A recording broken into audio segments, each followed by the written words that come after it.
आज़ाद news में आपका स्वागत है। खेत पर गए आदिवासी युवक की गोली लगने से हुई मौत, फैली सनसनी।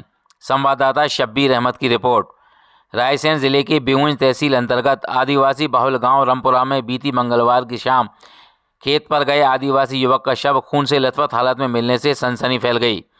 घटनास्थल के पास ही एक बंदूक भी मिली है जिसकी नाल फटी हुई पाई गई है, जिससे मामला संदिग्ध हो गया है। घटना की जानकारी उसके मंझले भाई वीरेन ठाकुर को तब लगी जब वह मजदूरी करके घर लौटा तो देखा कि उसका बड़ा भाई बैल लेकर खेत पर गया था, जो अभी तक नहीं लौटा है।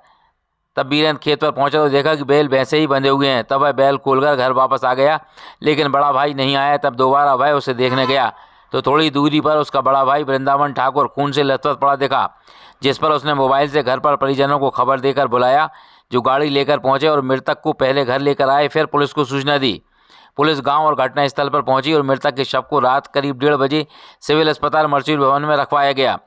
पुलिस सूत्रों के मुताबिक रामपुरा गांव निवासी आदिवासी युवक वृंदावन सिंह ठाकुर पिता करण सिंह ठाकुर 35 वर्ष मंगलवार की शाम को गांव से 1.5 किलोमीटर दूर पठार पर स्थित अपने खेत पर गया था, लेकिन बहुत देर तक जब वो वापस नहीं आया तो उसका दूसरे नंबर का भाई बीरेन सिंह ठाकुर से खोजने गया। तब घटना की जानकारी मिली। मृतक के एक पुत्र एवं एक पुत्री है और सागर जिले के सुर्खी के पास हफसली गांव में उसकी ससुराल है। मृतक का आज बुधवार की सुबह पोस्टमार्टम किया गया, जिसमें 12 बोर के देसी कट्टे के कारतूस से चली गोली के शरीर के अंदर एक गोली का पॉइंट पसली और गुर्दे के बीच में पाया गया, तो दूसरा पॉइंट पेट से होकर गुप्तांग के पास से होकर निकलना बताया गया। अधिक रक्तस्राव के कारण उसकी घटनास्थल पर ही मौत होना पाया गया। मृतक के पिता करण सिंह ठाकुर ने बताया कि उसके 3 पुत्र एवं 2 पुत्रियां हैं, जिनमें 2 पुत्र वृंदावन और वीरेंद्र गांव पर उनके साथ रहकर पट्टे पर मिली भूमि पर खेती किसानी में उनका साथ देते हैं, जबकि तीसरा पुत्र हरज्ञान सिंह भोपाल में रहकर काम करता है। दोनों पुत्रियों का विवाह होने से दोनों ससुराल में हैं। उनकी एवं उनके पुत्रों की गाँव अथवा आसपास कहीं भी किसी से कोई दुश्मनी नहीं है।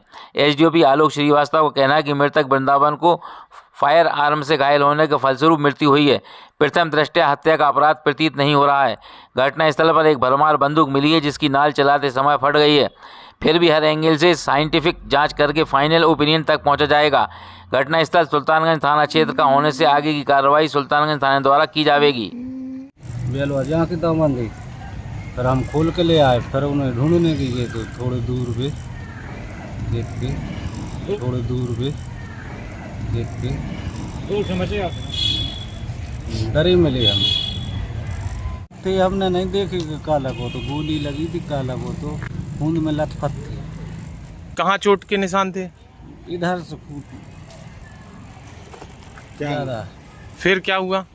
फिर हमने फोन लगाया घर, तो फिर एक गाड़ी पहुंची और गाड़ी से फिर हम उठा कर ले गए घर।